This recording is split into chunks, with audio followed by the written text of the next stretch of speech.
Very good morning, this is Paras और ये हमारा पार्ट 3 है मैथमेटिकल लॉजिक का। और हम लोग अभी आगे करने जा रहे हैं। जो हमने लास्ट क्लास में किया था कुछ क्वेश्चन हम लोगों का रह गया था, तो हम वो इसका क्वेश्चन को कंप्लीट करने जा रहे हैं। तो इस तरीके से इस पार्ट में है right the symbolic representation of the statements. इसका हमको सिंबॉलिक रिप्रेजेंटेशन करना है। तो अब हम सिंबॉलिक रिप्रेजेंटेशन करेंगे। चलिए करते हैं। तो मेरे पास पहला स्टेटमेंट दिया है 2 इज एन इवन नंबर और 25 इज अ परफेक्ट स्क्वायर। तो हमको सिर्फ सिंबल ही बताना है इस बार, है ना। तो चलिए सिंबल बताते हैं। पहले मैं स्टेटमेंट देखूंगा, स्पेशली स्टार्टिंग में मुझे स्टेटमेंट देखना है कि स्टेटमेंट मेरा एक्चुअली है कौन सा। आप बड़े ध्यान से देखिए। तो मैं काम करता हूँ, रेड पेन यूज करता हूँ, यहाँ पर बहुत क्लियर समझ में आएगा आपको। चलिए देखते हैं। ये दिख रहा होगा आपको 2 इज एन इवन नंबर, है ना। 2 इज एन इवन नंबर, ये मेरा एक स्टेटमेंट कहलाएगा। तो मतलब मैं इसको P मेंशन कर देता हूँ यहाँ पर और लगा हुआ ये हमारा है लॉजिकल कनेक्टिव। इसके बाद है 25 इज अ परफेक्ट स्क्वायर, ये मेरा स्टेटमेंट नंबर सेकंड। तो मैं इसको Q मेंशन कर देता हूँ। अब ये बहुत क्लियर है कि मेरे पास जो लॉजिकल कनेक्टिव्स है वो और लगा है, और वो हम डिसजंक्शन बोलते हैं, और डिसजंक्शन को यूनियन के जैसा बिहेव करके V लिख देते हैं। मतलब इसका लॉजिकल हो जाएगा, फॉर्म हो जाएगा P यूनियन Q या P डिसजंक्शन Q, बराबर। ठीक है, अगले पे आ जाते हैं हम। अब इसको वापस से पढ़ना। चलिए देखते हैं सेकंड वाले पे क्या लिखा है। स्कूल इज ओपन और देयर इज अ हॉलिडे। वापस से जाते हैं। स्कूल इज ओपन, ये आपको स्टेटमेंट नंबर 1 दिखा, तो मैं इसको P मेंशन कर सकता हूँ। अब वापस से ये मेरा और दिया हुआ है लॉजिकल कनेक्टिव। अगली बात नेक्स्ट सेकंड स्टेटमेंट हमको ये दिया देयर इज अ हॉलिडे। ठीक है, तो ये P ये Q और है वापस से। तो अब हम फिर से डिसजंक्शन जैसे यूज करते हैं, तो P यूनियन Q हो जाएगा इसका, बराबर। तो इन दोनों क्वेश्चन को हमने लॉजिकल फॉर्म में कन्वर्ट कर लिया। अब आगे क्वेश्चन नंबर थर्ड देखते हैं। Delhi is in India, Delhi is in India. तो डेफिनेटली ये मुझे पहला स्टेटमेंट मिल गया, ये मिल गया P और बट लगा है। चलिए बट के बारे में बात करते हैं। पहले सेकंड स्टेटमेंट पे देख लेते हैं। सेकंड स्टेटमेंट क्या दिया, Dhaka is not in Sri Lanka.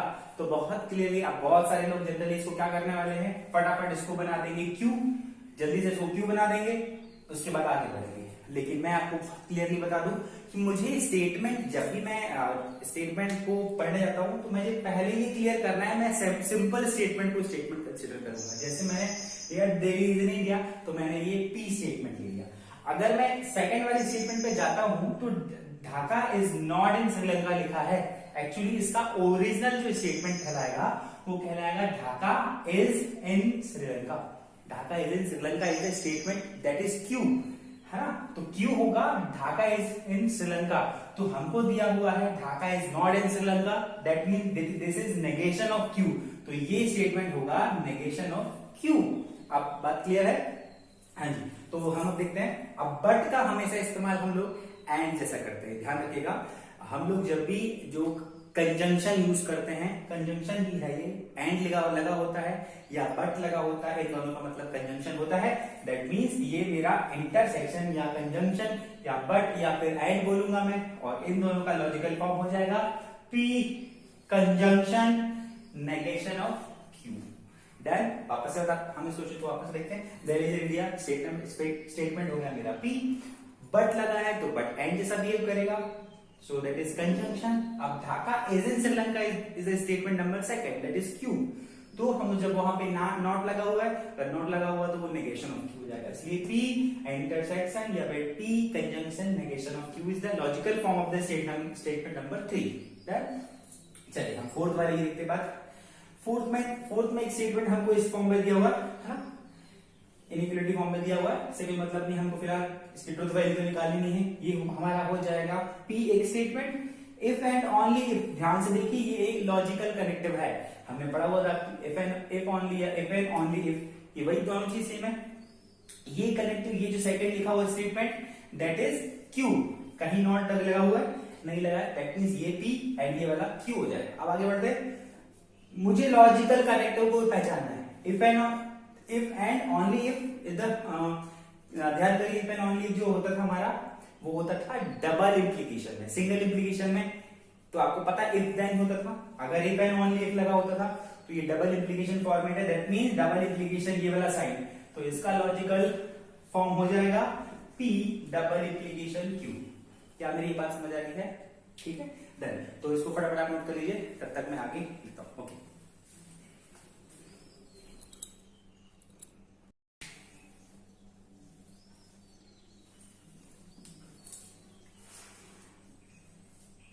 चलिए।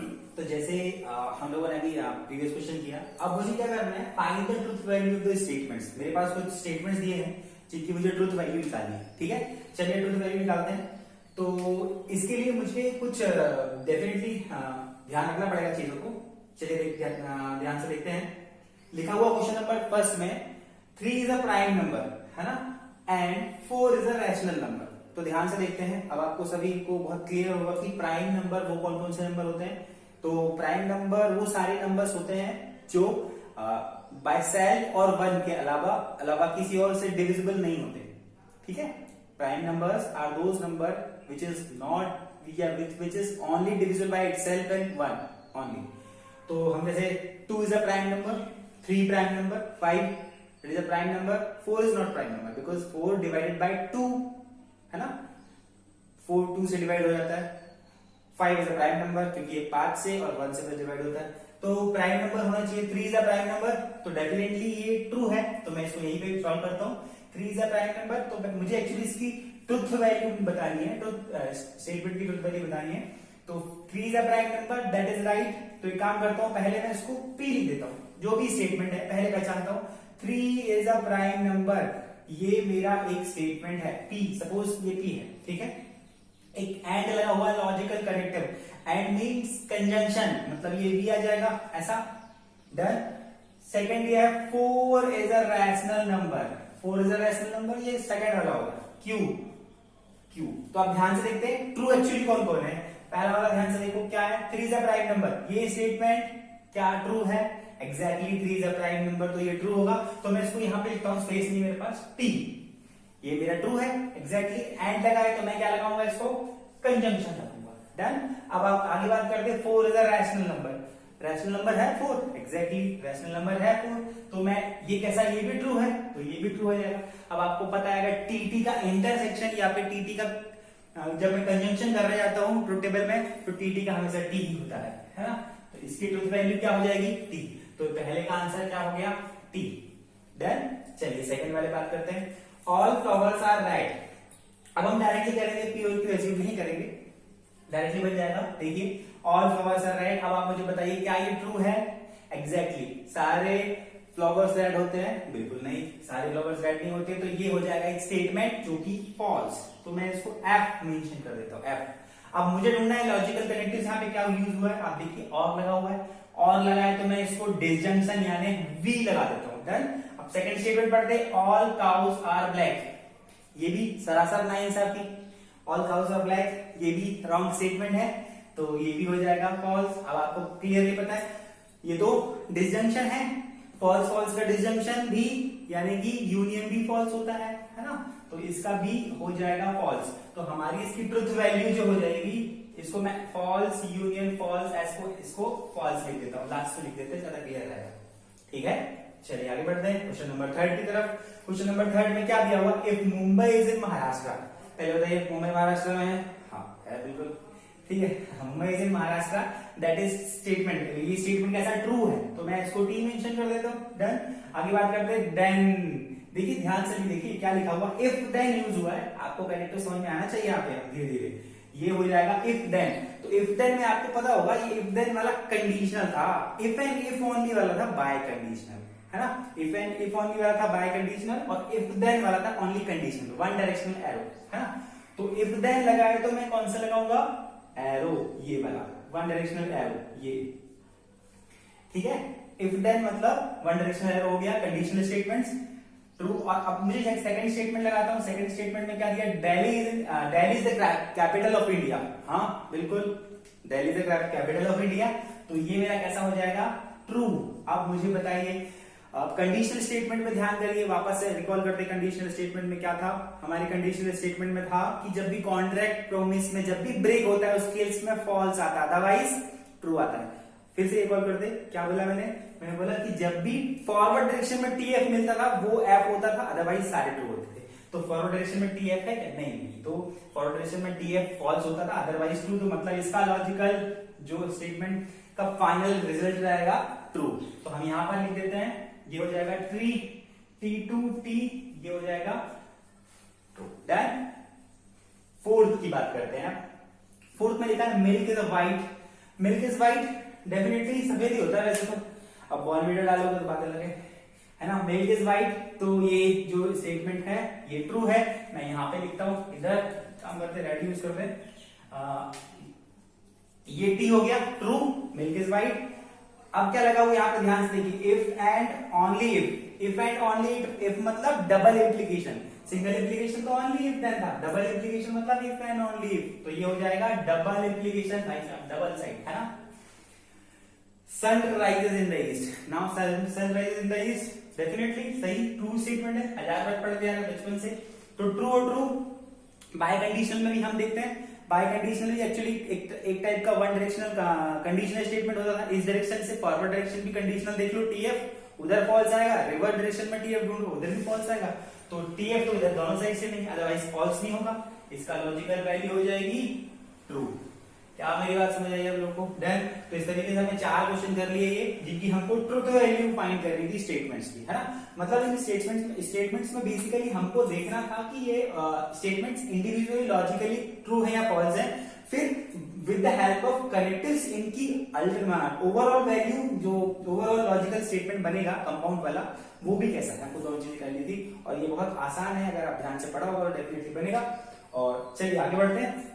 तो मेरे पास कुछ सेटअप क्वेश्चन दिए, इसमें लिखा हुआ है, देखिए if P and Q are true.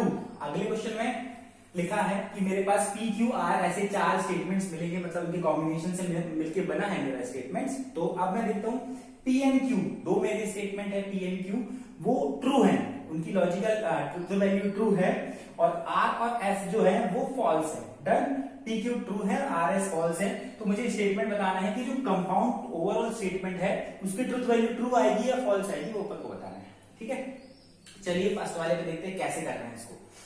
चलिए मैं स्टार्ट करता हूं। सबसे पहले हम कैसे करेंगे, मुझे पता है पी कैसा स्टेटमेंट है, ट्रू है, तो ट्रू वैल्यू हम टी यूज करते हैं, फॉल्स के लिए एफ यूज करते हैं, वही करने वाले। लेकिन ये नेगेशन ऑफ पी है, मतलब not T, that means F. ये हो जाएगा मेरा फॉल्स, क्योंकि नेगेशन ऑफ पी है ना, ये तो ट्रू है, तो ये नेगेशन ऑफ पी हो गया फॉल्स। अभी मैं लगा दे रहा हूं कंजंक्शन या फिर इंटरसेक्शन बोल सकते हैं, रफी लैंग्वेज में कोई टेंशन नहीं है।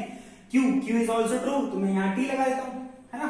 अब ये नेगेशन ऑफ आर है, negation of R is what, R is false, false का उल्टा हो जाएगा, नेगेशन लगा, फॉल्स का उल्टा हो जाएगा ट्रू, तो यूनियन ट्रू। डन। आगे बढ़ते हैं, पहले हम अंदर वाला सॉल्व करेंगे, फिर बाकी की बेइज्जती बाहर आगे कराएंगे।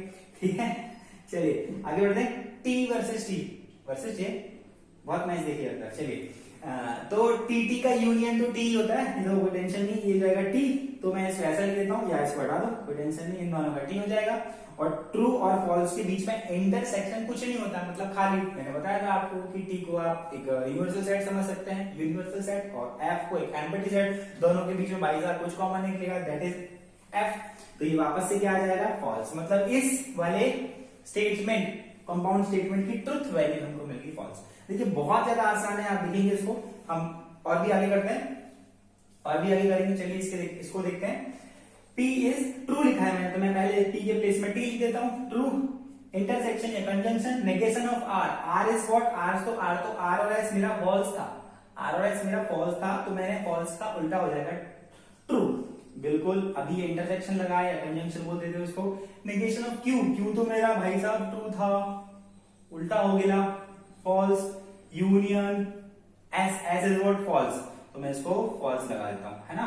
चलिए देखते हैं बड़े आराम से। टी और टी का कॉम्बिनेशन, मतलब कॉमन क्या होगा, ट्रू का ट्रू होने वाला है। ये इंटरसेक्शन, इन दोनों एफ का यूनियन, तो एफ दोनों खाली, वहां खाली हो जाएंगे, मतलब ये भी खाली, है ना। और टी एफ के बीच में कॉम्बिनेशन, फिर कुछ नहीं बनेगा, दोनों के बीच में कॉमन, सॉरी कॉमन मतलब कंजंक्शन, दोनों के बीच में कोई कॉमन नहीं है, तो इसकी लॉजिकल वैल्यू फिर से बन जाएगी फॉल्स। ये बहुत क्लियर होगा आपको, चाहे तो वीडियो को रिवाइंड नहीं करके भी देख सकते हैं आप वापस से। हमने तो बहुत बड़ी चीज नहीं पढ़ी हुई है, जितना अभी तक हमने पढ़ा हुआ उसी को हम लोग यहाँ पे यूटिलाइज कर रहे हैं। फिर आगे चलिए देखते हैं आगे, क्वेश्चन नंबर 3 पर। तो देखते हैं इधर पे ये नेगेशन लगा है, हम इसको बाद में सॉल्व करेंगे, अभी अंदर सॉल्व करते हैं। तो तो P इज व्हाट, P मेरा क्या है, ट्रू है, तो मैं P के प्लेस में ट्रू लगा देता हूं। इम्प्लीकेशन Q इज व्हाट, वो भी ट्रू था, P एंड Q ट्रू थे, चलिए ट्रू। ये डबल इम्प्लीकेशन अभी लगे रहने देते। अभी मुझे बताइए R इज व्हाट, R तो मेरा फॉल्स है, एस भाई साहब भी फॉल्स है, इंटरसेक्शन एस, सॉरी ये भी फॉल्स है। अभी देखते हैं, पहले अंदर वाले ब्रैकेट सॉल्व कर लेते हैं। अब आ जाइए आप कहां पर, T implication T, that means implication forward direction में अगर मुझे TF मिलेगा तो मैं फॉल्स लूंगा। फॉरवर्ड डायरेक्शन में TF मिला क्या, इम्प्लीकेशन में नहीं मिला, मतलब ये फॉल्स नहीं, ये क्या हो गया, ट्रू। बाकी सारे ट्रू थे तो ये हो गया ट्रू, बिल्कुल। डबल इम्प्लीकेशन लगे रहने दीजिए, फॉल्स और फॉल्स का इंटरसेक्शन अगेन फॉल्स हो जाएगा, ये फॉल्स। अल्टीमेटली क्या है, negation of T, that means false. ये आपको समझ आ गया होगा, ये हो जाएगा फॉल्स, डबल इम्प्लीकेशन फॉल्स।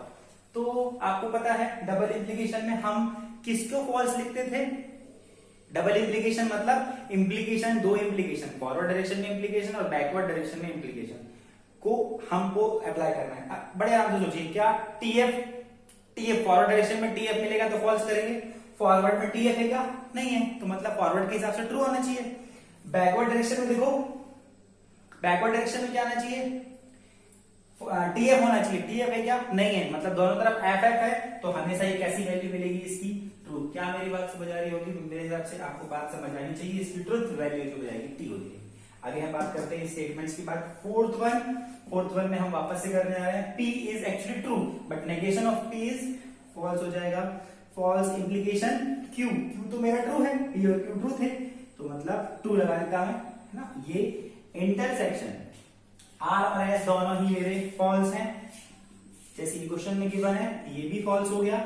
चलिए अब आगे देखते हैं इम्प्लीकेशन। जब मैंने बताया कि जब ये सिंगल इम्प्लीकेशन में क्या होता है, फॉरवर्ड डायरेक्शन में टीएफ ढूंढो, फॉरवर्ड में टीएफ है, नहीं है, दैट मींस फॉरवर्ड में टीएफ होता तो फॉल्स लगाते, फॉरवर्ड में एफटी है मतलब टीएफ नहीं है, मतलब अपन ट्रू लगाएंगे, ये तो ट्रू हो गया, बिल्कुल क्लियर। अभी ये इंटरसेक्शन, अभी आगे बढ़ते हैं। डबल इम्प्लीकेशन एफ एफ अभी सॉल्व किया थोड़ी देर पहले अपने, डबल इम्प्लीकेशन टी होता है, या मैं फिर से वापस से बता दे रहा हूं। डबल इम्प्लीकेशन का मतलब होता है इम्प्लीकेशन दो बार, फॉरवर्ड डायरेक्शन में बैकवर्ड में, फॉरवर्ड में टीएफ है, नहीं है, तो मतलब ये ट्रू होगा। बैकवर्ड में देखिए, बैकवर्ड में टीएफ है क्या, नहीं है, तो मतलब ये इधर भी ट्रू होगा, तो इसका मतलब ये ट्रू हो जाएगा। ट्रू और ट्रू का इंटरसेक्शन ट्रू होने वाला है। तो इस तरीके से हमारे लॉजिकल जो कंपाउंड फॉर्म में जो स्टेटमेंट्स दिए हुए थे उनकी भी हमने ट्रूथ वैल्यू निकाल दिया अल्टीमेटली, क्योंकि पी क्यू आर एस के बारे में उनको कॉम्बिनेशन बना के हमको एक कंपाउंड स्टेटमेंट्स गिवन था, उस कंपाउंड स्टेटमेंट्स की हमने ट्रूथ वैल्यू निकाली है। तो आप नोट कर लीजिए और जो प्रॉब्लम हो कमेंट करिए, इसके बाद डेफिनेटली मैं उसको रिजल्व करूंगा प्रॉब्लम्स को। चलिए नोट करिए, तब तक आगे क्वेश्चन देखते हैं।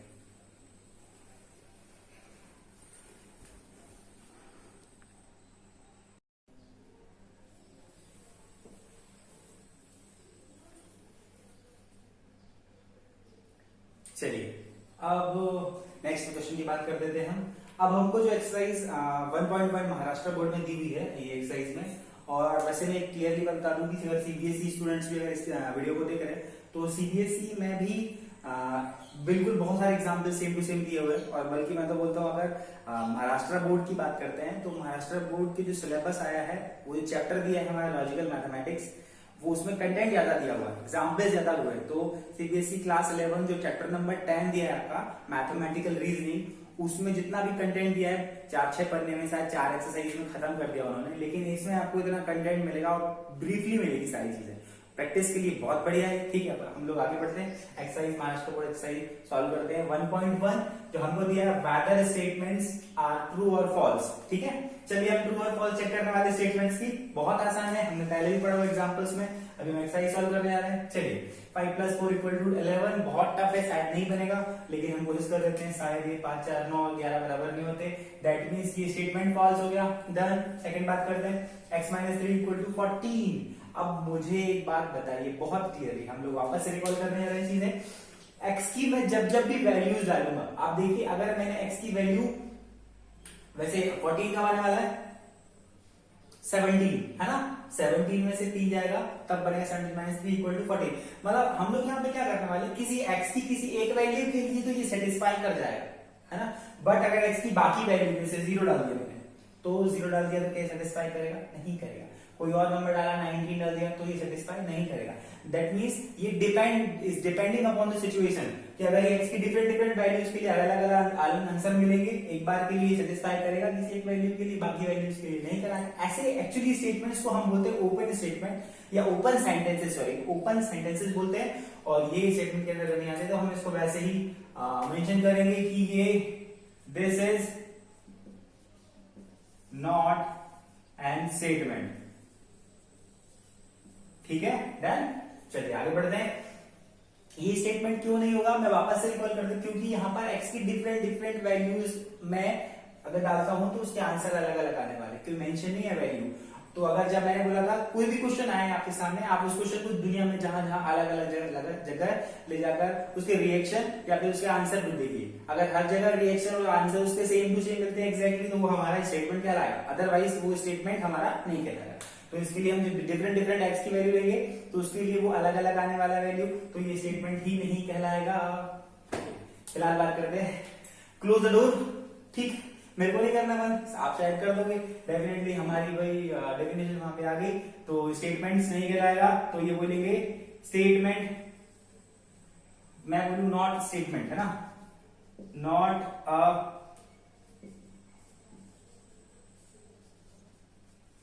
स्टेटमेंट। डन, ऐसा लिखूंगा तो भी समझ लीजिए फटाफट, हमको और भी क्वेश्चन करनी है। तो ये स्टेटमेंट नहीं है। Zero is a complex number, आप बताइए आप क्या है zero is a complex number? Zero complex number है। इस क्वेश्चन को जहां जहां पे ले जाके बोलेंगे आप डेफिनेटली जीरो कॉम्प्लेक्स नंबर है। तो ये एक स्टेटमेंट है। अगर ये स्टेटमेंट है तो इसकी ट्रुथ वैल्यू निकल जाएगी। तो बताइए, हाँ सही है, ट्रुथ वैल्यू सही है। तो ट्रुथ वैल्यू क्या निकलेगी? ट्रू। ये तो क्लियर होगा आपको बिल्कुल। Please get me breakfast. तो बताइए मेरे लिए ब्रेकफास्ट लाया कोई? तो पता नहीं, कुछ लाएंगे कुछ नहीं लाएंगे, वैसे तो नहीं लाएंगे, लेकिन आंसर में वेरी है, तो डेफिनेटली ये मेरा स्टेटमेंट ही नहीं कहलाएगा, है ना, not a statement, not a statement. Done, statement ही नहीं है भाई।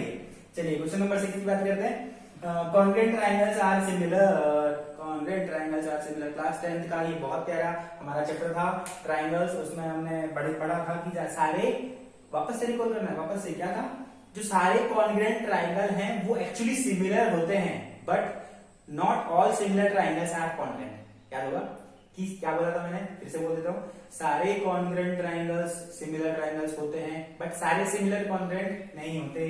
तो ये स्टेटमेंट क्या लिखा, कॉन्ग्रुएंट ट्रायंगल्स आर सिमिलर। हाँ, सारे कॉन्ग्रुएंट ट्रायंगल सिमिलर होते हैं, तो ये डेफिनेटली मेरा स्टेटमेंट भी कहलाएगा, और इसकी ट्रुथ वैल्यू कहलाएगी। खत्म। चलिए इसकी बात करते हैं। चलिए यहां पर आ जाते हैं।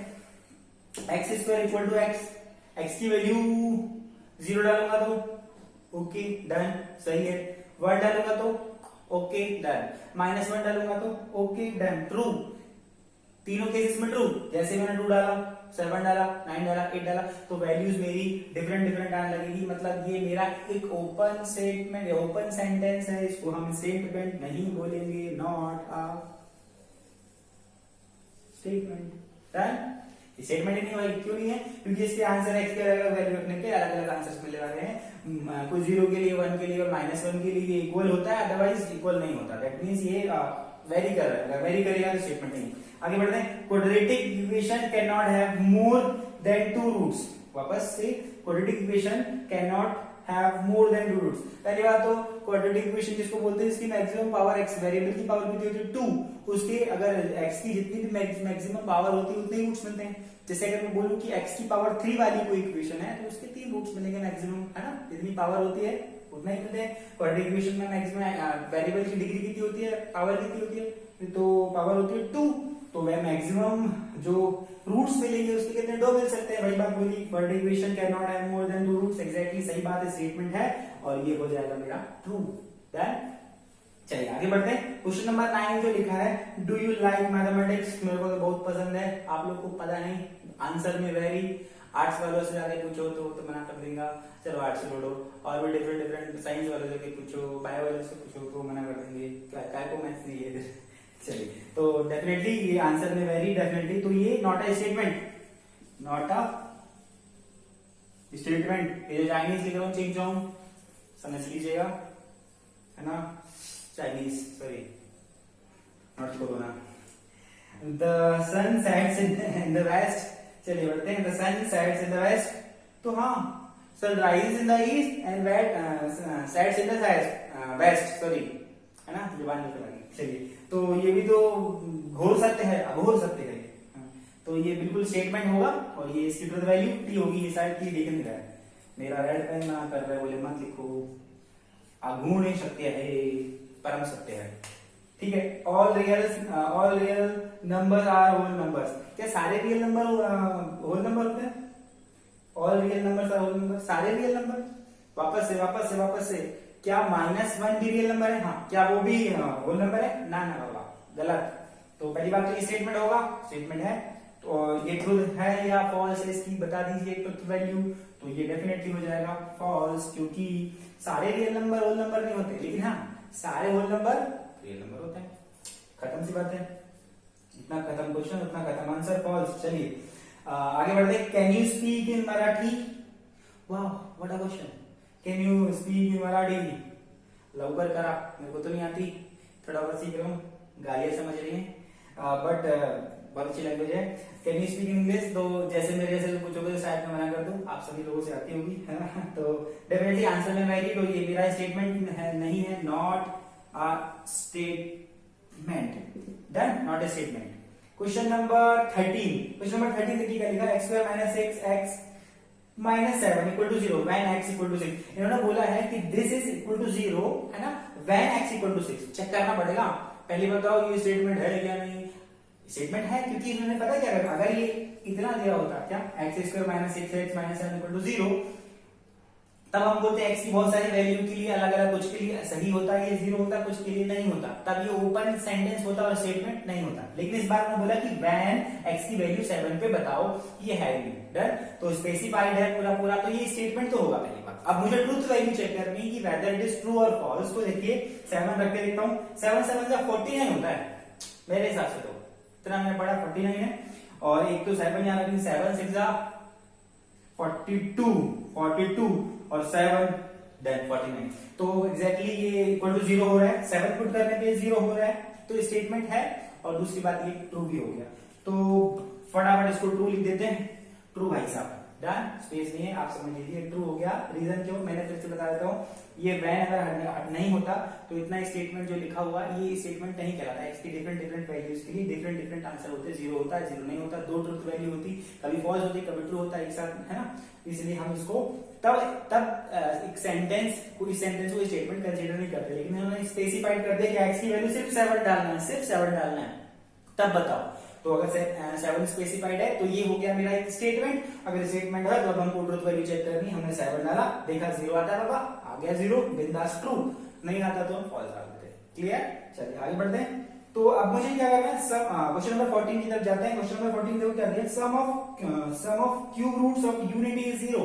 बहुत इंपॉर्टेंट क्वेश्चन है, कोई क्लास 11th का chapter number may be part 2 का 1 था, या फिर एनसीईआरटी में मुझे एग्जैक्टली याद नहीं है, लेकिन आपको पता है कॉम्प्लेक्स नंबर में हमने पढ़ा हुआ है कि cube root, sum of cube root of unity जो थे, याद करो, 1 था, एक ओमेगा था और एक ओमेगा स्क्वायर था, है ना। ओमेगा को हम कुछ और लिखते थे, याद होगा। चलिए फिलहाल उसकी बात नहीं करते, सम की बात कर लेते हैं। तो सम क्या होगा, 1 plus omega square, then 1 plus omega square, ये था sum of cube root of unity equal to 0। ये तो फॉर्मूला पढ़ा हुआ था हमने, ठीक है। तो sum of cube root of unity is 0। तो ये तो एक स्टेटमेंट भी है और स्टेटमेंट भी है, तो इसकी ट्रुथ वैल्यू कैसे होगी, एग्जैक्टली सही, मतलब ट्रू, तो ये ट्रू हो गया। ओमेगा और ओमेगा के स्क्वायर की वैल्यूज याद होगी आपको, 1 minus 1 plus root 3 i by 2, ये था क्या ओमेगा, और 1 plus root 3 1 minus root 3 i by 2, that is omega square. ठीक है, उस बारे में बात नहीं करेंगे, जब जरूरत पड़ेगी तो हम बात करेंगे। फिलहाल हम क्वेश्चन नंबर 14 जो लास्ट क्वेश्चन है इसका देखते हैं। इट रेन्स हैवीली, पता नहीं हमारे यहाँ भी हो रही बारिश, कोरोना चल रहा है, पता नहीं आप लोग क्या हो रही होगी, बट तो डेफिनेटली आंसर में very true this is not the statement, not a statement, not a statement. तो आप बहुत ध्यान से इसको नोट करिए कि मैंने क्वेश्चन कहाँ पे लिखा है, आंसर कहाँ पे लिखा है, और क्लियरली आप एक क्वेश्चन करके बड़े आराम से लिखिए, नोट्स बनाते चलिए, क्योंकि हम इस तरीके से सारे चैप्टर पढ़ने वाले, जब तक हमारा लॉकडाउन खत्म नहीं होगा तब तक हम इस तरीके से ऑनलाइन पढ़ते रहेंगे और डाउट डिस्कस करते रहेंगे। एट द एंड मैं ऐसा कोशिश करता हूँ कि जब लास्ट में संडे सैटरडे के आसपास में एक साथ क्वेश्चन जो डाउट्स कमेंट्स में आएंगे उनको डेफिनेटली मैं एक अलग से वीडियो बना के चल दूंगा, ठीक है। तो फिलहाल सबको नोट कर लिए, मिलते हैं।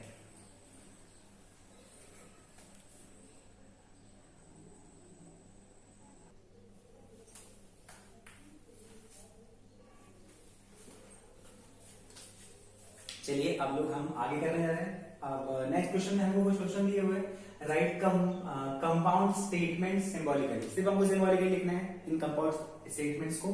चलिए आ जाते हैं, तो देखते हैं। पहला स्टेटमेंट क्या लिखा है मुझे, नागपुर इज इन महाराष्ट्र। बिल्कुल सही, अभी तो फिलहाल हम नागपुर में हैं, मतलब ठीक है। Nagpur is in Maharashtra and Chennai is in Tamil Nadu. पहले मैं स्टेटमेंट देख लेता हूँ कौन से स्टेटमेंट है। पहले सिंबॉलिकली लिखना है, तो पहला स्टेटमेंट फर्स्ट होगा मेरा, नागपुर इज इन महाराष्ट्र, ये मेरा हो जाएगा पी, ठीक है। तो मैं ये हो जाएगा पी, एंड लगा मेरा लॉजिकल कनेक्ट। एंड कैसा होता है, इंटरसेक्शन, है ना, एंड मतलब इंटरसेक्शन। और चेन्नई इज इन तमिलनाडु, ये मेरा हो जाएगा क्यू। तो इसको हम डायरेक्टली लिख लेते हैं, पी इन कंजंक्शन क्यू या पी इंटरसेक्शन क्यू। इधर लिखता हूं मैं पी कंजंक्शन क्यू। डन, ये हो गया हमारा पहला। सेकंड बात करते हैं, ट्रायंगल इज इक्विलैटरल और आइसोसेलेस। तो ठीक है, ये दो स्टेटमेंट से मिलकर बना है। आप चाहो तो इसको और भी ब्रीफली लिख सकते हो। वो कैसे लिखोगे, यहाँ पे मेंशन करोगे ट्रायंगल इज इक्विलैटरल, पी, एक पी लिखोगे यहाँ पे, P equal to triangle is equilateral, फिर क्यू बताओगे ट्रायंगल इज आइसोसेलेस, ठीक है। ट्रायंगल इज इक्विलैटरल और उसके बाद सेकंड हो जाएगा ट्रायंगल इज आइसोसेलेस। फिर इसके बाद दोनों को जब मर्ज करते हैं तो डायरेक्टली डायरेक्टली लिखते हैं ट्रायंगल इज इक्विलैटरल और आइसोसेलेस, ठीक है। तो ये मेरा क्यू दिख रहा है आपको, ये क्यू इसी में मर्ज कर दिया, सेम टू सेम, इसलिए उन्होंने आधा पार्ट खा लिया, डकार भी नहीं मारा, ठीक है, अच्छी बात है। और तो हम यूनियन या फिर उसको डिसजंक्शन जैसे करते हैं, तो पी डिसजंक्शन क्यू हो जाएगा ये। तो ये हो जाएगा मेरा पी डिसजंक्शन क्यू। ये मेरे हिसाब से आपको बहुत क्लियर होगा। अगर ज्यादा क्लियर और लिखना है तो इसको पहले एक बार पी लिखो था, सेकंड वाले को ट्रायंगल इज आइसोसेलेस क्यू लिखो, उसके बाद उसका सिंबॉलिक फॉर्म लिखोगे पी डिसजंक्शन क्यू लास्ट में, ठीक है, ठीक है। ऐसे ही सारे क्वेश्चन को भी कर सकते हैं। फिर अब आगे बढ़ते हैं। The angle is a right angle if and only if it is a measure 90 degree, ठीक है। तो देखते हैं पी कौन है, the angle is a right angle, ठीक है। The angle is a right angle is P, ठीक है। और इफ एंड ओनली इफ लिखा हुआ है, इफ एंड ओनली इफ मतलब single implication, double implication, double, if and only मतलब डबल इंप्लीकेशन। तो P डबल इंप्लीकेशन और it is a measure of 90 degree, मतलब P डबल इंप्लीकेशन Q, इतना ही लिखना है। P में लिखेंगे आप एंगल इज राइट एंगल, और Q में लिखेंगे आप it is a measure of 90 degree, it is of measure 90 degree. उसके बाद एक कंबाइंड स्टेटमेंट, इसका लॉजिकल फॉर्म आ जाएगा P double implication Q। Done, आगे बढ़ते हैं, 4 की तरफ बढ़ते हैं। चलिए, angle is neither acute nor obtuse, है ना। ये बड़ी समझने वाली बात है, बड़े ध्यान से देखिए। इन्होंने क्या बोला है कि एंगल एक्चुअली ना तो एक्यूट है और ना ही ऑब्ट्यूज है, बड़ा आसान है। नाइदर नॉर का मतलब होता है, एक बात बड़े ध्यान से देखिए, मैं पहले P मेंशन करता हूं, है ना। P मेरा होगा, P मैं यहाँ इसके लिए यहाँ पे लिख देता हूँ क्वेश्चन नंबर 4 के लिए, एंगल इज नाइदर एक्यूट, तो ये हो जाएगा angle is acute, angle is acute लिखा मैंने। और Q जो साइन हो जाएगा एंगल इज एक्यूट, ये मेरा P हो जाएगा। और एंगल इज ऑब्ट्यूज, ये हो जाएगा एंगल इज ऑब्ट्यूज, ये मेरा क्यूट हो जाएगा, सॉरी Q हो जाएगा, ठीक है, सॉरी। एंगल इज एक्यूट और सेकंड वाला Q जो गया एंगल इज ऑब्ट्यूज। तो अब मुझे बताइए, अगर एक्यूट और ऑब्ट्यूज अलग अलग दोनों स्टेटमेंट्स हो गए, तो मुझे क्या बोला, ना तो वो एक्यूट है और ना ही ऑब्ट्यूज है, नाइदर नॉर लगा है ना। तो वो पता है क्या लिखा हुआ है, वो लिखा है ध्यान से, नाइदर मतलब not P and not Q है, वो not P and not Q है, ना तो ये है और ये भी नहीं है। तो मतलब हमको जो कंबाइंड फॉर्मेशन दिया है, angle is neither acute nor obtuse, इसलिए मैंने इसको अलग करके दिखाया आपको कि ये ना तो P है, मतलब ना तो एक्यूट है ना, और साथ में एंड मतलब इंटरसेक्शन, है ना, या कंजंक्शन, और ना कि क्यू है। क्या मेरी बात समझ आई है क्लियरली? ये बहुत इंपॉर्टेंट है, नाइदर नॉर में अक्सर लोग कंफ्यूज आते हैं, इसलिए मैंने इसको डिटेल में बता दिया। यहाँ पे मैं लिख देता हूँ इसका logical form, negation of P intersection negation of Q। Done. चलिए बढ़ते हैं fifth one, if ABC is at right angle at B, बड़े ध्यान से देखिए, ABC is right angle B statement हो जाएगा P। कौन सा? ABC is right angle at B statement P, और angle A plus equal to 90 degree that is Q। अब हमको जो लगा हुआ लॉजिकल कनेक्ट, तो ध्यान से देखिए, इफ लगा है और देन लगा, इफ देन मतलब इम्प्लीकेशन मतलब एरो, देन तो ये हो जाएगा पहला वाला P, सेकंड वाला Q, तो उसमें क्या लगा हुआ? इफ देन लगा है, तो ये हो जाएगा P इम्प्लीकेशन Q। बहुत आसान है ना? P में लिख सकते हैं आप कौन सा? P में से कितना लिखेंगे? ABC द राइट एंगल, और Q में लिख देंगे आप angle A, measure of angle A plus angle C equal to 90 degree. Complete हो जाएगा P इम्प्लीकेशन Q, खत्म।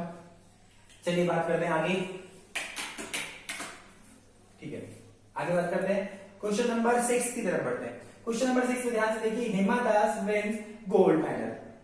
हिमा दास विंस गोल्ड मेडल, बहुत अच्छी बात है। लास्ट ईयर हम लोगों ने एक्चुअली बुक जैसे ही चेंज हुआ, सिलेबस चेंज हुआ, ये चैप्टर प्रीवियस ईयर में भी था, लेकिन उसके बाद ये वापस से रिवाइज सिलेबस जैसे ही हुआ, उसमें इन्होंने बहुत सी चीज अपडेट भी कर दी। और रिसेंटली एग्जांपल आपको यहाँ मिला, बहुत अच्छी बात है। ये महाराष्ट्र गवर्नमेंट के लिए एक मतलब मेरी तरफ से एक बहुत अच्छी चीज उनकी, थैंक यू बोलता हूँ उनको, उन्होंने ये सभी चीजों भी ऐड की है। Hima Das wins gold medal if and only if she runs fast. ठीक है, तो आप मुझे बताइए कि Hima Das win gold medal, ये मेरा हो जाएगा P स्टेटमेंट, डन, और C रन्स फास्ट हो जाएगा मेरा Q। अभी आप बड़े ध्यान से देखिए, मेरे पास लॉजिकल कनेक्टर्स लगा हुआ है क्या? इफ एंड ओनली इफ, मतलब ये वापस से डबल इंप्लीकेशन आ गया, और डबल इंप्लीकेशन को हम बड़े आराम से लिख लेते हैं क्या? P डबल इंप्लीकेशन Q, ये भी हो जाएगा P double implication Q, done. P को आप लिखोगे हिमा Das wins gold, done. Q को लिखोगे आप C रन्स फास्ट, उसके बाद पूरा हो जाएगा आपका P double implication Q। Okay, चलिए आगे बात बढ़ते हैं हम लोग क्वेश्चन नंबर 7 की तरफ। क्वेश्चन नंबर 7 में क्या लिखा हुआ है? X is not irrational. X is not irrational जो भी होगा, हमारे लिए तो ये सिर्फ एक P है, हमारे लिए तो सिर्फ एक P है। X इज नॉट इरेशनल, ये हो जाएगा हमारे लिए P। बट मैंने बताया था, बट हमेशा हम किस लिए यूज करते हैं? एंड जैसा बिहेव करता है, बट एंड जैसा, या कंजंक्शन बोलेंगे हम इसको। It is a hero, चलिए square of N integer, square of integer, तो ये मेरा जो भी है it is square of integer, ये मेरा Q हो जाएगा। अगर आपको इंडिविजुअल लिखना है तो आप पहले कैसे लिखेंगे? आप P को लिखोगे, X इज नॉट इरेशनल, तो आप P लिखोगे, X इज इरेशनल, बिल्कुल X इज इरेशनल लिखोगे P, और इधर लिखोगे X is the square of N integer that is Q। तो यहाँ पे नॉट अलग लिखा हुआ, ध्यान रखना, नॉट वाले को हम कंसीडर नहीं करते, फिलहाल सिंपल स्टेटमेंट लिखते हैं। तो ये पूरा हो जाएगा negation of P, negation of P, but मतलब इंटरसेक्शन, मतलब नेगेशन ऑफ P इंटरसेक्शन, और रिमेनिंग फिर से सिंपल है तो वो हो जाएगा Q। तो इसका लॉजिकल फॉर्म ये हो जाएगा। आई होप आप लोगों को क्लियर होगा। चलिए, तो इस तरीके से मेरा ये 7 क्वेश्चन क्लियर हो गए, और उन्होंने हमने क्या किया? कंपाउंड स्टेटमेंट सिंबॉलिक फॉर्म पे लिख दिया हमने। अब देखो कुछ क्वेश्चन ऐसे डिफरेंट क्वेश्चन है, कैसे लिखे हुआ? Right truth value of following, truth values निकालनी है मुझे बेसिकली किनका। पहले मुझे इंडिविजुअल स्टेटमेंट देखना पड़ेगा कि वो ट्रू है कि नहीं, फिर कंपाउंड फॉर्म पे भी दिया है, फिर कंपाउंड फॉर्म पे ओवरऑल हमको फिर से लास्ट टाइम जैसे हमने किया था उस तरीके से फिर से हम ओवरऑल स्टेटमेंट्स का काम ट्रू या फॉल्स देखेंगे। तो ये बड़ा आसान है, हमने प्रीवियस किया भी हुआ है, वापस से वही करना है। देखते हैं, 4 इज ऑड, पहले चेक कर लेते हैं। मेरा स्टेटमेंट यहाँ पे है, मैं बड़ी जल्दी कर देता हूँ, स्पेस भी कम है, जल्दी बन जाएगा, कोई टेंशन नहीं है। 4 इज ऑड, तो आप बताइए क्या 4 ऑड है? नो, 4 ऑड नहीं है। इसको मैं P लिखूंगा, फिर बाद में इसको ट्रू या फॉल्स लिखूंगा, मैं डायरेक्टली कर देता हूँ। इसको इस बार क्या लिखूं? 4 ऑड है नहीं, तो मेरा ये हो जाएगा फॉल्स, मैं इधर लिखता हूँ इसको फॉल्स, डन। 4 इज ऑड, ये हो गया फॉल्स, ठीक है। अब देखिए, और लगा है, और अगर लगा है, और अगर लगा है तो और मतलब होता है डिसजंक्शन, तो मतलब ये होगा, ठीक है, disjunction. 1 is prime, 1 prime number है ना, प्राइम नहीं है, तो ये भी हो गया फॉल्स।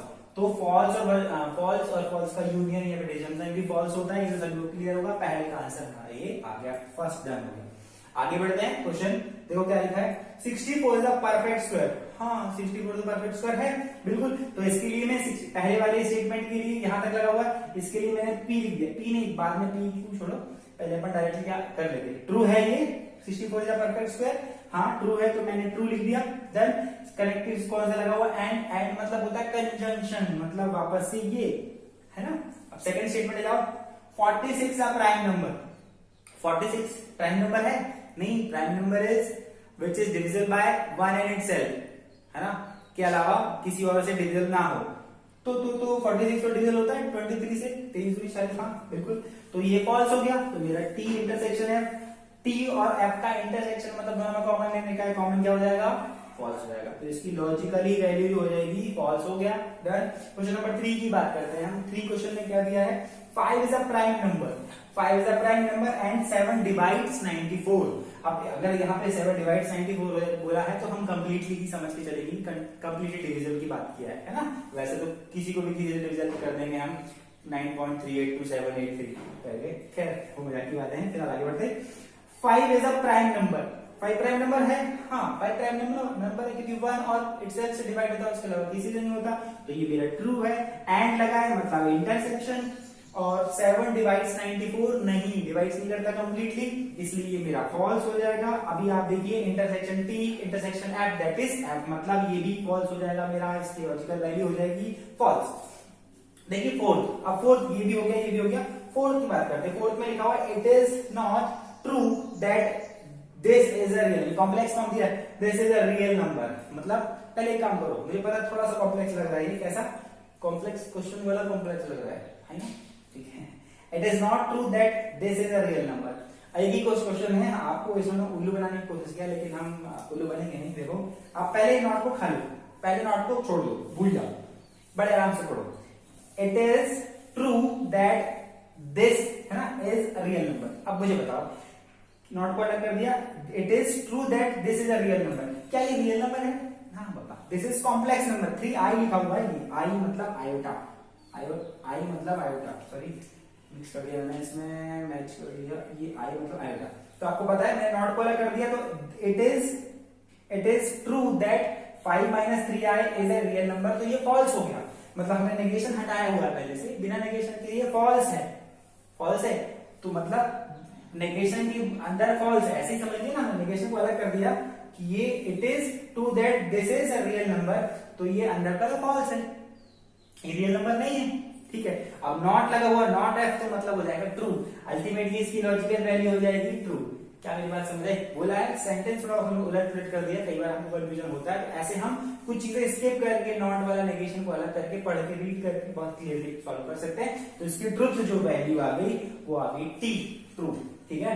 आगे बात करते हैं हम लोग, देखो question number 5, if 3 into 5 equal to 8, अब हमको बताना पड़ेगा सही है कि नहीं, वैसे बहुत टफ है ये, जनरली लोगों से आता नहीं है, पर फिर भी बता देता हूँ, ये फॉल्स है ना, ये फॉल्स स्टेटमेंट है, तो मैं इसको साइड में लिख देता हूँ, ये हो गया पहला वाला, ये फॉल्स। देन इफ देन लगा है, इफ देन समझ में आया आपको, इफ व्हाटएवर लिखा है देन दिस इज, तो इफ देन लगा तो मैं इंप्लीकेशन लगाऊंगा, इफ देन मतलब इंप्लीकेशन, तो पहला वाला स्टेटमेंट मेरा फॉल्स है क्लियरली। देन इफ देन लगा है तो मैंने उसका लगा दिया सिंबॉलिक फॉर्म इंप्लीकेशन। देन लिखा 3 + 5 = 15, ये भी बहुत महान टफ है, तो ये भी फॉल्स लगा है ना। और इम्प्लीकेशन में आपको पता है, अब ये इम्प्लीकेशन तो क्या, कनेक्टिव्स के पास पहुंच जाओ। इम्प्लीकेशन क्या बोलता था, फॉरवर्ड डायरेक्शन में टीएफ ढूंढो, फॉल्स लगाओ, अदरवाइज ट्रू।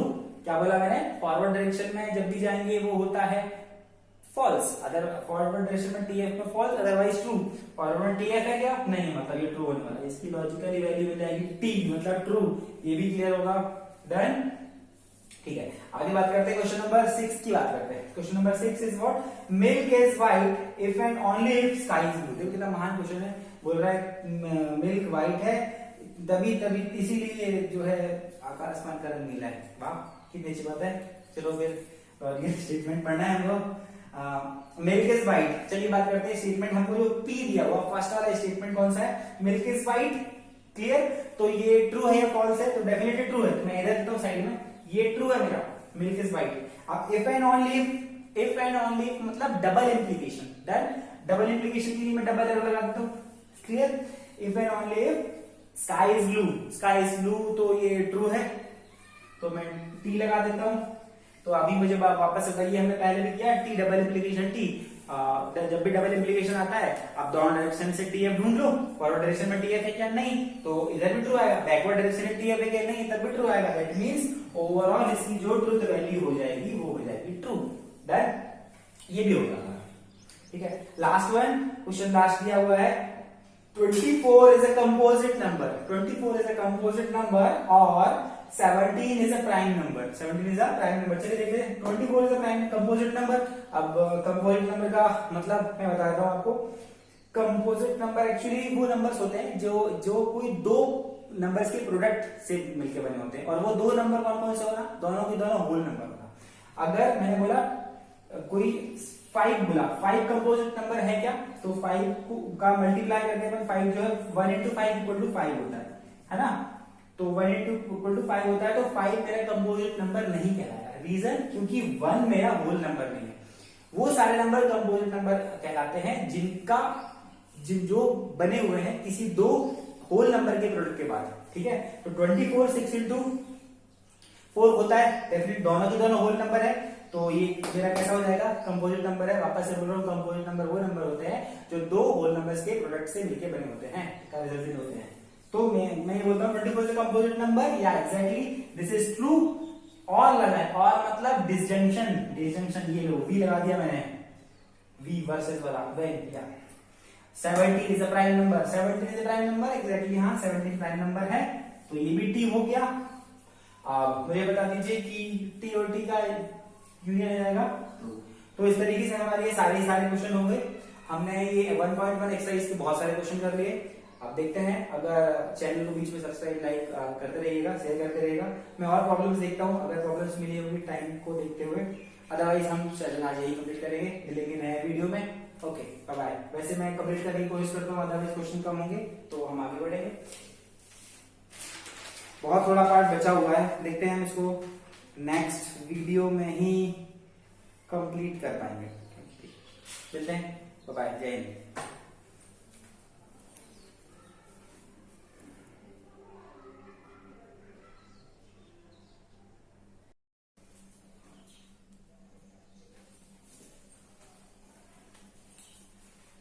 चलिए फिर आगे के कुछ क्वेश्चन बचे हुए हमारे एक्सरसाइज के, वो हम खत्म कर लेते हैं, है ना। तो चलिए देखते हैं, final truth value of statements. हमको वापस से अब हमको स्टेटमेंट्स की ट्रूथ वैल्यू निकालनी है। रिजल्टेंट कंपाउंड स्टेटमेंट दिया होगा, पी क्यू आर एस की यूज हुआ उसमें। चलिए देखते हैं क्या लिखा, if P and Q are true and R and S are false. वापस से प्रीवियस क्वेश्चन जैसा हमने ऑलरेडी किया हुआ है, इन क्वेश्चन को वापस से करने जा रहे हैं। कुछ बचे हुए हैं वो खत्म कर लेते हैं। तो देखिए क्या लिखा हुआ है, पी और क्यू मेरे ट्रू है and R and S false है। तो वापस से लिखते हैं, पी अगर ट्रू है तो मैं यहाँ ट्रू मेंशन कर दूंगा। डन।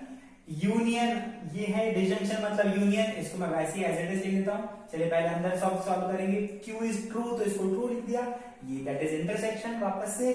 और ये आर मतलब आर मेरा कैसा है, आर और एस तो फॉल्स है, इसको फॉल्स लिख देता हूँ मैं। डन। आगे देखते हैं, ट्रू और फॉल्स दोनों के बीच में जब इंटरसेक्शन लगा हो तो वापस से क्या होगा, इंटरसेक्शन मतलब कंजंक्शन। टी और एफ का कंजंक्शन वापस से होता है, कॉमन कुछ भी नहीं है, तो ये हो जाएगा फॉल्स। और ये यूनियन ट्रू, सॉरी ट्रू है, ये true.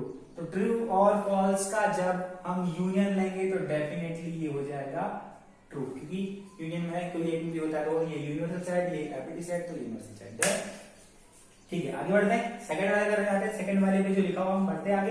P that is true, implication Q that is also true, union है ना, या डिसजंक्शन आर एंड दोनों फॉल्स है, तो फॉल्स इंप्लीकेशन फॉल्स। ठीक है, अभी चलो आप अंदर सॉल्व कर लेते हैं। टी तो ये इंप्लीकेशन में हमेशा बोलता है कि फॉरवर्ड में टी एफ मिलेगा तो फॉल्स करो, अदरवाइज ट्रू करो। और इंप्लीकेशन फॉरवर्ड में टी एफ है नहीं है तो फॉल्स नहीं होगा, मतलब ये ट्रू होगा, इस पूरे का true. Union false false, T F है फिर से इंप्लीकेशन में टी एफ है क्या, नहीं है, तो ये भी ट्रू होगा। और ट्रू ट्रू का यूनियन वापस से ट्रू हो जाता है, इसकी भी ट्रूथ वैल्यू टी आ गई एग्जैक्टली, है ना। चलिए आगे बढ़ते हैं अब हम क्वेश्चन नंबर 3 की तरफ। क्वेश्चन नंबर 3 में लिखा है कि Q intersection R, Q intersection R। चलिए Q इज व्हाट, Q तो मेरा ट्रू है और R मेरा भी, R मेरा शायद फॉल्स है, ये लीजिए मैं फॉल्स लिख देता हूं। और यूनियन आ गया मेरा done, P is true but negation of P is false हो जाएगा। ठीक है, तो ये हो जाएगा फॉल्स। इंटरसेक्शन S, S तो मेरा पहले से फॉल्स है। ठीक है, आगे बढ़ते हैं। टी इंटरसेक्शन एफ, टी और एफ में कॉमन कुछ नहीं होता, डेफिनेटली ये फॉल्स हो जाएगा। यूनियन एफ और एफ का इंटरसेक्शन वापस से एफ, ठीक है, दोनों का यूनियन, ये भी फॉल्स। तो इसकी ट्रुथ वैल्यू मिल गई मुझे फॉल्स। बहुत आसान है, जैसे हमने पहले भी किया हुआ है, जल्दी जल्दी क्वेश्चन कर लेते, ठीक है। P implication Q, P is true, implication Q is true, क्योंकि P Q तो दोनों ट्रू है। Intersection negation of R, R is what, R हमको दिया है फॉल्स, लेकिन नेगेशन ऑफ R दिया है तो ये हो जाएगा ट्रू। चलिए सॉरी, इसको देख लेते हैं, ठीक है, बढ़ते हैं। TF है क्या, इम्प्लीकेशन मिला हमको, TF देखते हैं, TF है ये, TF नहीं है, मतलब TF होता तो फॉल्स लगाते, अदरवाइज ये ट्रू हो गया। True intersection true, that is true, ठीक है। इधर देखिए नेगेशन ऑफ R, R क्या है मेरा फॉल्स है, अगर फॉल्स है तो उसका नेगेशन हो जाएगा ट्रू। डबल इम्प्लीकेशन P कौन है, P मेरा ट्रू है, तो ये ट्रू लगा दिया मैंने। ये देखिए implication negation of Q, Q तो मेरा ट्रू है भाई, P Q तो ट्रू था, तो नेगेशन ऑफ Q हो जाएगा मेरा फॉल्स। अब बढ़ते ट्रू ट्रू का डबल इम्प्लीकेशन, फॉरवर्ड में TF है कि नहीं तो फॉल्स में लगा सकते हैं, इधर भी TF है कि नहीं है फॉल्स में लगा सकते हैं। अल्टीमेटली ये हमने पहले भी किया हुआ, ये मेरा हो जाएगा ट्रू। इम्प्लीकेशन ऑफ TF, अब ध्यान से देखिए वापस से, अब आ गया इम्प्लीकेशन। इम्प्लीकेशन में फॉरवर्ड डायरेक्शन में जब भी TF मिलेगा हम क्या लगाते हैं, हम लगाते हैं फॉल्स। इसकी जो है ट्रुथ वैल्यू फॉल्स आ जाएगी। क्या मेरी बात समझ आई है? हाँ जी, आगे बढ़ते हैं हम बिल्कुल क्वेश्चन नंबर 4 की तरफ, सॉरी 4th 5th 6th की तरफ बढ़ते हैं। 6th वाले क्वेश्चन में देखते हैं क्या हुआ। हमको सर फिर से मेंशन करना पड़ेगा, negation of P, P is true, but negation लगा तो मेरा हो जाएगा ये false. Intersection negation of Q, negation of Q, Q होता है हमारा ट्रू लिखा हुआ तो ट्रू का ही हो जाएगा फॉल्स। इंटरसेक्शन R हमको दिया है, R जो दिया है हमको फॉल्स दिया है, तो ये फॉल्स आ गया। ये ब्रैकेट लगा देता हूं मैं, बिल्कुल ये डिजंक्शन लगा हुआ है या यूनियन बोलो। Q तो मेरा ट्रू है और R मेरा है फॉल्स। डिजंक्शन P मेरा ट्रू है और R मेरा फॉल्स है, ठीक है। R मेरा फॉल्स दिया हुआ, P ट्रू दिया हुआ। चलिए आगे सॉल्व करते हैं। देखिए ध्यान से, जल्दी जल्दी सॉल्व करने दें इनको। P और F और F फॉल्स, फॉल्स का इंटरसेक्शन फॉल्स होगा, डन। इसको मैं ब्रैकेट वापस से लगा देता हूं, यूनियन। ध्यान से देखिए T और F का इंटरसेक्शन तो फॉल्स होगा, क्योंकि ट्रू और फॉल्स का इंटरसेक्शन तो फॉल्स होगा। यूनियन ट्रू और F का इंटरसेक्शन वापस से फॉल्स होगा। देखते हैं, फॉल्स फॉल्स का इंटरसेक्शन वापस से फॉल्स होगा, फॉल्स फॉल्स का इंटरसेक्शन वापस से फॉल्स होगा, फॉल्स और फॉल्स का यूनियन वापस से फॉल्स होता है। इसकी ट्रुथ वैल्यू हमको फॉल्स मिल गई। चलिए हम अगला क्वेश्चन कर लेते हैं। क्वेश्चन नंबर 7, 6 खत्म हो गया, 7 देख लेते, थोड़ा सा बड़ा दिख रहा है लेकिन ये बहुत आसान है, देख लेते हैं। नेगेशन ऑफ P, P होता है ट्रू, तो P ट्रू दिया हुआ है तो ये हो जाएगा हमारा false. Intersection Q that is true, ठीक है। और अभी इंटरसेक्शन R दिया है हमको फॉल्स, तो ये हो जाएगा नेगेशन ऑफ R ट्रू हो जाएगा मेरा, ठीक है, बिल्कुल ये। और इधर Q मेरा ट्रू है और इम्प्लीकेशन P भी मेरा ट्रू है, ठीक है। और ये दिया हुआ है नेगेशन ऑफ S और R तो मेरे ट्रू थे, सॉरी फॉल्स थे, तो अभी ये मेरा बेचारा ट्रू हो जाएगा। यूनियन R मेरा फॉल्स दिया हुआ है ना, मुझे याद होगा क्योंकि P जो उन्होंने ट्रू दिया हुआ और RS दिया फॉल्स, इसलिए मैं फटाफट कर पा रहा हूँ, आप भी कर पाओगे। F और T का इंटरसेक्शन डेफिनेटली फॉल्स होगा, है ना, T और F का। अभी वापस से इंटरसेक्शन T लिखा हुआ है, ठीक है। अभी मैं इसको ऐसा बना देता हूँ, ये TT तो वापस से पड़ा है। TF अगर होता, अगर TF होता, TF तो फॉल्स होता, अदरवाइज ट्रू, तो मेरा ये ट्रू हो गया। इम्प्लीकेशन इन दोनों में यूनियन वो TF का, तो आप T और F का यूनियन भाई साहब T होता है। धन्यवाद। चलिए बढ़ते हैं। F एंड T दोनों का इंटरसेक्शन 0 कुछ नहीं, फॉल्स और ट्रू में, तो ये फॉल्स हो जाएगा। यूनियन TF TT, T से अगर F होता है इम्प्लीकेशन तो फॉल्स होता, लेकिन T से T है तो ये ट्रू होगा। दोनों का यूनियन हो जाएगा मेरा 3, क्योंकि F और फॉल्स और ट्रू का यूनियन डेफिनेटली ट्रू होता है। तो इस तरीके से इसका लॉजिकल वैल्यू कितनी आ गई, लॉजिकल वैल्यू आ गई इसकी पानी में हमारा T सीक्वेंस की। चलिए इसको बात करते हैं, लास्ट वाला दिया हुआ है, इसको सॉल्व कर लेते हैं फटाफट। देखते हैं नेगेशन, और ये दिया हुआ है नेगेशन ऑफ P, मतलब that is false, false. Intersection R is already given false, है ना। ये हो जाएगा डिजंक्शन। S की बात करते हैं, S इज व्हाट, S दिया है मेरा फॉल्स, है ना, S और R दिया फॉल्स ना। और implication negation of Q, negation of Q का मतलब हो जाएगा Q is true actually. Actually true है तो वो हो जाएगा मेरा फॉल्स। डन। अब बात करें डबल इम्प्लीकेशन, डबल इम्प्लीकेशन कर देते हैं P इंटरसेक्शन R, तो मैं एक काम करता हूँ P लिख देता हूँ ट्रू, इंटरसेक्शन R मेरे को दिया हुआ है फॉल्स, है ना, P तो ट्रू दिया है, R फॉल्स दिया है। आगे बढ़ते हैं, ये नेगेशन हम लास्ट में सॉल्व करेंगे कि अंदर का सॉल्व करने के बाद नेगेशन सॉल्व करेंगे। फॉल्स फॉल्स का इंटरसेक्शन, फॉल्स यूनियन FF। देखिए फॉरवर्ड डायरेक्शन में TF है क्या? नहीं है, तो ट्रू होने वाला। फॉरवर्ड जहां पे TF मिलता है इम्प्लीकेशन में, फॉरवर्ड डायरेक्शन में अगर TF मिलता है तो फॉल्स होता है, TF नहीं है तो ट्रू होगा, बिल्कुल ट्रू होगा। अब डबल इम्प्लीकेशन लगा हुआ है, TF बीच में कॉमन कुछ नहीं होने वाला, तो ये फॉल्स हो गया। चलिए देखते हैं फॉल्स और ट्रू का यूनियन, यूनियन करेंगे तो डेफिनेटली ट्रू होने वाला है। Negation of T, double implication F, ध्यान से negation of T is what? True का उल्टा हो जाएगा false, double implication false, double implication है ये डबल इम्प्लीकेशन। चलिए ध्यान से देखते हैं, डबल इम्प्लीकेशन में TF को फॉल्स करते हैं, इधर से भी TF नहीं मिल रहा, उधर से भी TF नहीं मिल रहा, तो अल्टीमेटली ये मेरा ट्रू हो जाएगा, ये मेरा क्या हो जाएगा? ट्रू। चलिए ये क्वेश्चन ओवरऑल हमारे खत्म हो गए, ठीक है। तो ऐसा करेंगे हम इनको, इसके बाद क्लास थोड़ा सा बचा होगा उसको कंप्लीट कर दें, देन हमारी एक्सरसाइज 1.1 पूरी कंप्लीट हो जाएगी। नोट कर दीजिए तब तक आप।